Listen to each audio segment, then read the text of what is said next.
क्या समझाते हैं? सरल बात मैं कहता हूं, गुरु महाराज जी क्या समझाते हैं? मैं सच में बताता हूं कि गुरु महाराज जी का सत्संग एक झाड़ू के समान है। गुरु महाराज जी कहते हैं, ये सुन मैं क्या कह रहा हूं, मैं तेरे को सत्संग सुनाता हूं और तू इस सत्संग रूपी झाड़ू से अपने मकान को साफ कर, जितने भी कांटे डाले हुए हैं इनको बाहर कर। इसके बाद जब ये कांटे चले जाएंगे, जब ये कांटे अलग हो जाएंगे, तो तेरे को अपने ही घर में आने में दिक्कत नहीं होगी। यही तो बात है ना, यही तो बात हो गई कि अपने घर में ही नहीं जाया जा रहा है। ज्ञान कहां ले जाता है? जो मैं ज्ञान देता हूं वो कहां ले जाता है? वो अपने अंदर ही ले जाता है। परंतु अपने अंदर जा नहीं सकता आदमी, क्योंकि उसको मालूम है अंदर सारे कांटे बिछे हुए हैं।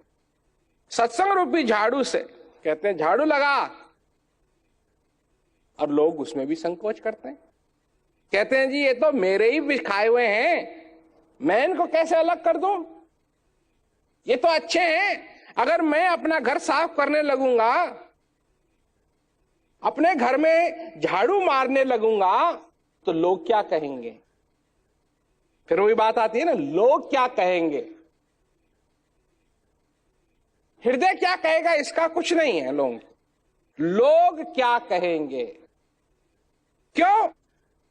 कि इस जीवन में हमको मार्गदर्शक की जरूरत है। क्यों जरूरत है?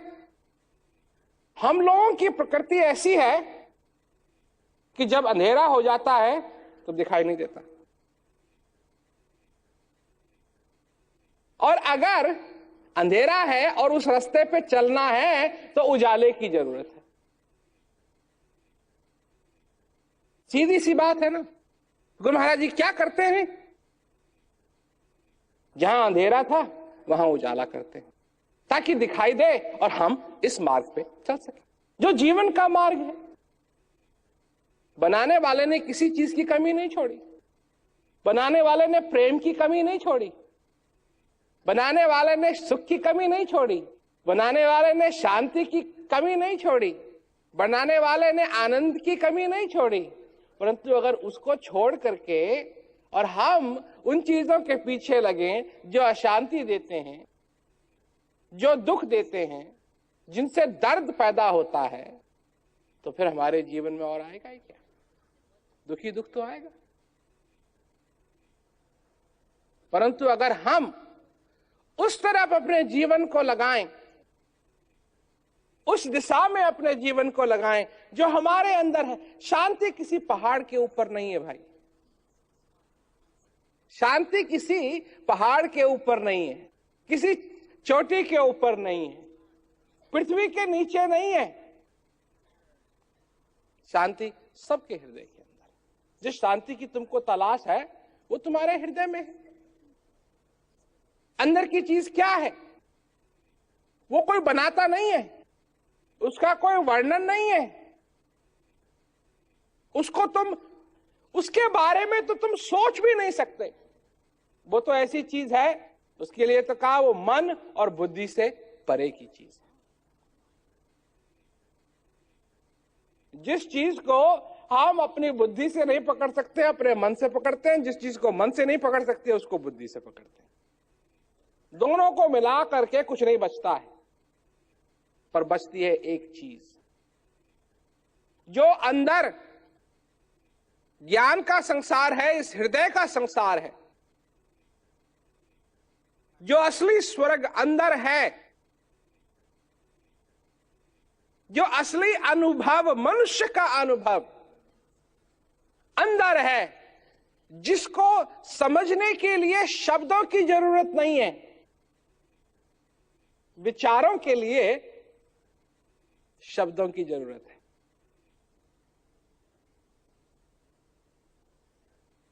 इस अनुभव के लिए कोई शब्द की जरूरत नहीं है। इसको मनुष्य शांति से अंदर जाकर के इसका अनुभव करे। उसके लिए किस चीज की जरूरत है? उसके लिए भगत की जरूरत है। भगत कौन है? मैं बताता हूं भगत की क्या परिभाषा है। और सारी चीजें निकाल दो मनुष्य में से, सिर्फ मनुष्य को मनुष्य रखो, वही भक्त, सबसे असली भक्त वही। जैसे जैसे कैसा भक्त है? तुमने कभी छोटे बच्चे और मां के बीच में जो प्यार होता है उसको कभी देखा है?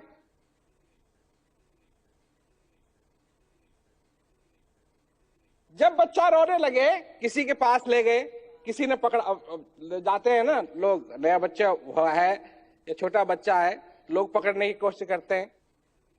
कोई चाचा है, कोई मामा है, कोई ताऊ है, कोई कुछ है, कोई कुछ है, कोई कुछ है, कोई कुछ है, कोई कुछ है, बच्चा रोता है। बच्चे को क्या मालूम चाचा क्या होता है, बच्चे को क्या मालूम ताऊ क्या होता है, बच्चे को क्या मालूम क्या कहते हैं, और सब जो जो भी हम लोगों ने रिश्ते बनाए हुए हैं, बच्चे को क्या मालूम? बच्चे को तो एक चीज मालूम, चाहे उसकी आंख बंद हो, चाहे उसकी आंख खुली हो, जैसे ही वो अपनी मां के पास आता है, सब शांति है उसकी। भक्ति भी कुछ ऐसी ही होती है। क्यों? कि जब भक्त अपने भगवान से दूर हो जाता है तो वो भी व्याकुल। कैसा व्याकुल है? दुनिया की तरफ कभी मुड़ के देखा? कितनी व्याकुल है दुनिया, कितनी व्याकुल है। क्यों व्याकुल है? क्योंकि उस अंदर जो सच्चिदानंद है, अंदर जो शांति है, अंदर जो अनुभव है, उससे जब बिछुड़ गया आदमी तो और क्या होगा? व्याकुल ही तो हो।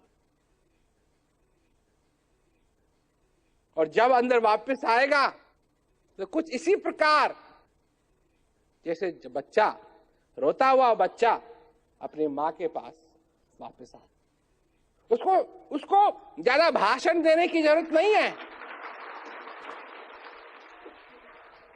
क्योंकि तुम्हारा भाषण उसके समझ में भी ना आए। उसको ये नहीं है कि तू अब अपनी माँ के पास है, अब तेरे को रोने की कोई जरूरत नहीं, अब तो सब कुछ ठीक हो गया, तेरे को तो माँ की तलाश, तब तो नहीं, उसको भाषण की जरूरत नहीं है, उसको तो वो महसूस करने की जरूरत।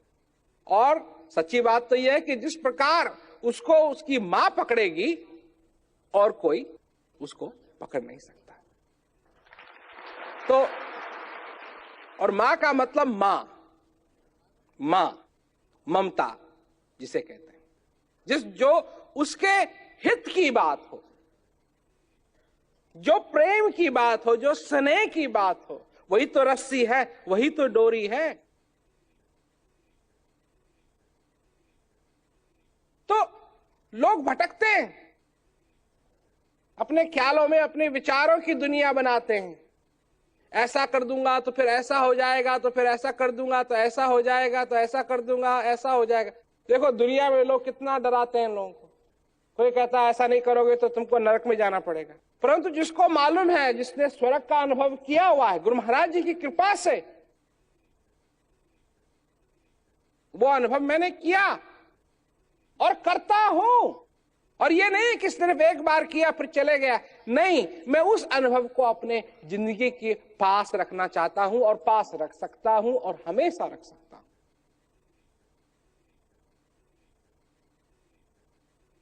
मेरे को नरक की धमकी देने की जरूरत नहीं है, क्योंकि मेरे को मालूम है कि स्वर्ग जब लोगों को पता लग जाता है कि कहां है, तो फिर नरक का नाम कौन कोई लेगा। तो इसी तरीके से समझने की बात है, ये आनंद की बात है, जिज्ञासा की बात है। हृदय को खोल करके आओ, समझो, इस चीज को समझो। मैं नहीं कह रहा हूं कि तुम्हारा अंधविश्वास होना चाहिए, मैं कभी नहीं कहता हूं, ये अंधविश्वास की चीज नहीं। इसको तुम महसूस करो, ये तुम्हारे अंदर है। जब गुरु महाराज जी के सत्संग को सुनोगे अंदर की तरफ जाओगे, जब गुरु महाराज जी की सेवा करोगे तब अंदर की ओर जाओगे। सेवा, सत्संग और भजन, ये तीनों चीजें, इन तीनों चीजों की जरूरत है मनुष्य को। जिस प्रकार रोज तुम अपने शरीर को साफ करते हो, रोज बालों में तेल लगाते हो, रोज अपने आप को अच्छा बनाते हो, ठीक उसी प्रकार से रोज अगर तुम सेवा सत्संग भजन करो तो तुम्हारे हृदय में, तुम्हारे अंदर वो ज्योति फैलेगी, वो प्रकाश होगा, वो आनंद मिलेगा, जिससे कि ये जीवन सफल होता है। इसीलिए तो कहा ना कि ज्ञान बिना नर सोवै ऐसे, लवण बिना व्यंजन जैसे। खाने का रंग तो वही है, ऊपर से तो सब कुछ देखने में वही लगेगा, पर अंदर जब चखेंगे तो नमक नहीं है तो फिर फीका फीका लगता है। तो भाई प्रेम की बात है, प्यार की बात है। क्या तुम, अब कई लोग कहते हैं जी, कई अब तो कम हो गया है, लोग ऐसा नहीं कहते हैं, परंतु कहा करते थे कि जे हमारे पास समय नहीं है भजन करने के लिए।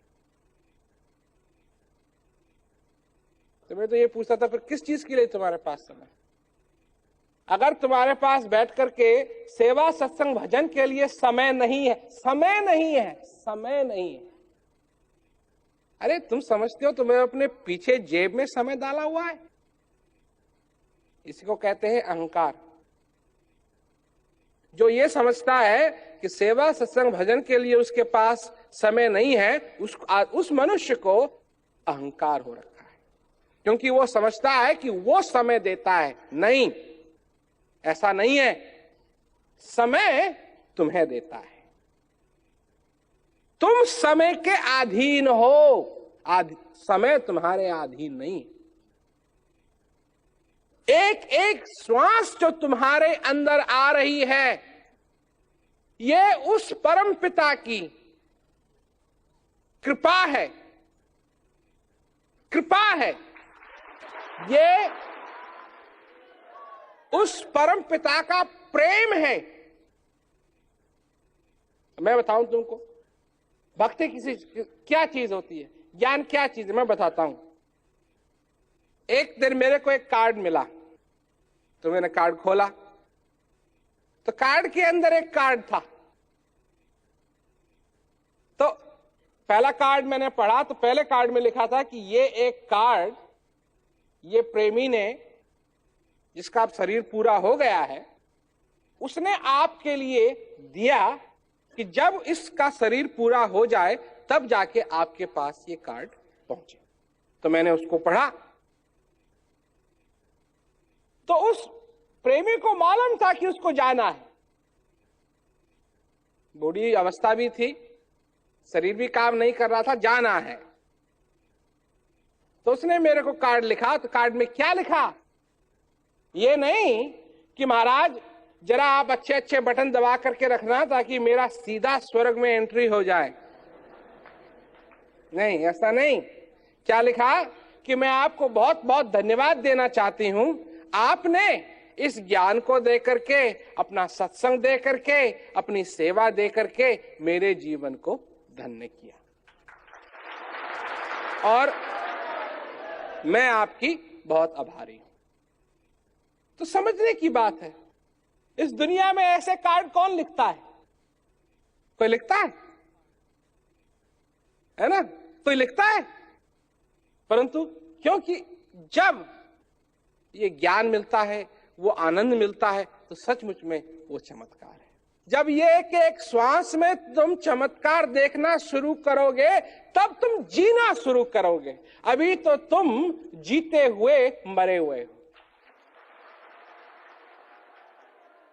पर जब एक एक श्वास में तुम चमत्कार देखना शुरू करोगे, तब तुम्हारी जिंदगी चालू होगी, तब तुम्हारी जिंदगी चालू होगी, तब तुम जीना शुरू करोगे, तब तुम समझना शुरू करोगे, तब तुम्हारे हृदय में उस परम पिता, उस सच्चिदानंद, वहां नहीं, यहां, यही तो चक्कर है ना। उंगली तो एक ही है, उंगली तो एक ही है। अक्कइयों की जाती है वहां और भक्तों की जाती है यहां। तो तब तुम्हारा भी हाथ ऐसे से ऐसे आएगा, क्योंकि तुम भी समझ जाओगे कि जो चीज आनंद की है, सच्चिदानंद जिसके लिए कहा है, सत चित्त चेतना और आनंद, वो सब तुम्हारे अंदर है, और जिसकी तुमको तलाश थी वो भी तुम्हारे अंदर है। तो भाई समझने की बात है, ज्ञान की जो बात है बड़ी सरल चीज है। जितना तुम सरल रूप से इसको स्वीकार करने की कोशिश करोगे उतना ही तुमको आनंद आएगा। अगर विचारों के, ख्यालों के, धारणाओं के जाल में फंसे रहोगे तो तुम इस चीज को पकड़ नहीं पाओगे। ये तब थी जब घड़ियां नहीं थी, ये तब चीज थी जब मनुष्य का हृदय बोला कि मैं अंदर की तरफ जाऊंगा।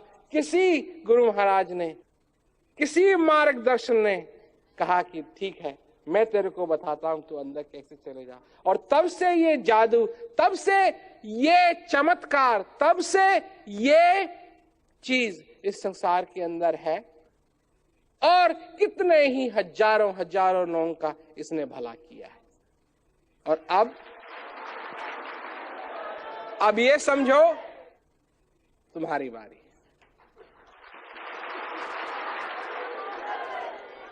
इसको सीधे रूप से समझोगे, सरल रूप से समझो, क्योंकि सरल है। लोग ज्ञान ले लेते हैं, फिर हमारे पास समय नहीं है जी।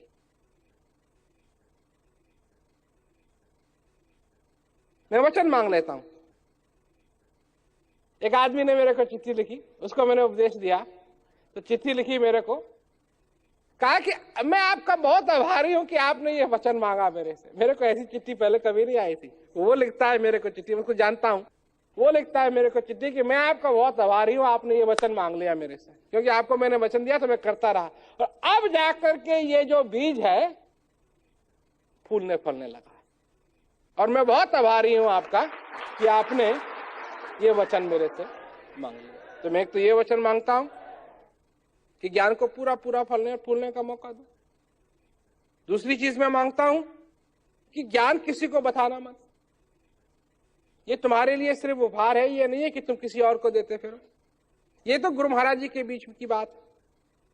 देखो, लोग ये समझते हैं कि 4 क्रिया ही सब कुछ है। लोग ये समझते हैं कि 4 क्रिया ही सब कुछ है, बस ना। जब तक गुरु महाराज जी की कृपा नहीं होगी, जब तक गुरु महाराज जी के साथ नाता नहीं बंधेगा, तब तक ये 4 क्रिया करेंगी क्या? देखो ना, अगर माचिस भी है, दिया भी है, घी भी है, पर बत्ती नहीं है तो जलेगी क्या? समझे ना? वो होती है ना torch, torch flash light, torch कहते हैं फ्लैश लाइट। तो उसमें बल्ब भी है, बॉडी भी है, सब कुछ, बैटरी नहीं है तो जलेगी क्या? तो वो नाता तो बंधना चाहिए उस अगर वो नाता ही नहीं है तो फिर फायदा क्या? देखो, अनाथ, अगर कोई लड़का है, बच्चा है, और हमने देखा बड़े दुखी होते हैं, उनको मालूम नहीं उनके माँ बाप कौन थे। तो माँ बाप तो थे तभी तो पैदा हुआ वो। माँ बाप नहीं होते तो पैदा कहां से होता? परंतु जब मालूम ही नहीं है तो दिल में दुख होता है कि नहीं होता है? जब मालूम नहीं है तो दिल में दुख होता है। और मालूम भी हो जाए उसको तो ये थोड़े कि वो जी जाएंगे वापस, परंतु वो मालूम होना उसके लिए एक कनेक्शन बन जाता है, एक नाता बन जाता है। गुरु महाराज जी के साथ वो नाता बनना चाहिए ताकि मालूम रहे किसकी कृपा है ये, किसका ज्ञान है ये, सेवा करनी है, किसकी सेवा करनी है। तो और ये पैसे की बात नहीं, हम तुमसे पैसा नहीं मांग रहे हैं इस ज्ञान के लिए। तो इसलिए अगर किसी को चाहिए तो वो हमारे पास आए जिज्ञासु बन करके। और तीसरी चीज मैं ये मांगता हूं कि संपर्क बनाए रखो। अभी तक तुम जिज्ञासु थे, सत्संग सुना और भी आगे बढ़ते रहो। मैं चाहता हूं कि जितना तुम आगे बढ़ सको उतना आगे बढ़ो। ये नहीं है कि तुमने ले लिया फिर उसके बाद सब ठप, ये नहीं होना चाहिए। ज्ञान लो, इसका पूरा पूरा आनंद उठाओ। तो ये बातें हैं, छोटी छोटी बातें हैं पर बहुत जरूरी बातें हैं ये, इसको समझो। सरल सरल है, सरल। और ये समझने लायक है, आनंददायक है, आनंददायक है, और अपने अंदर जाकर के उस चीज का अनुभव तुम कर सकोगे। इसलिए तुम आओ, अपने विचारों की क्या कहते हैं बोरी में उसको मत लाओ, अपने बोझ को मत लाओ, तुम आओ, तुम आओ, मनुष्य के नाते तुमको देंगे, मनुष्य के नाते, है ना, और इसका आनंद पूरा पूरा तुम उठा सकते।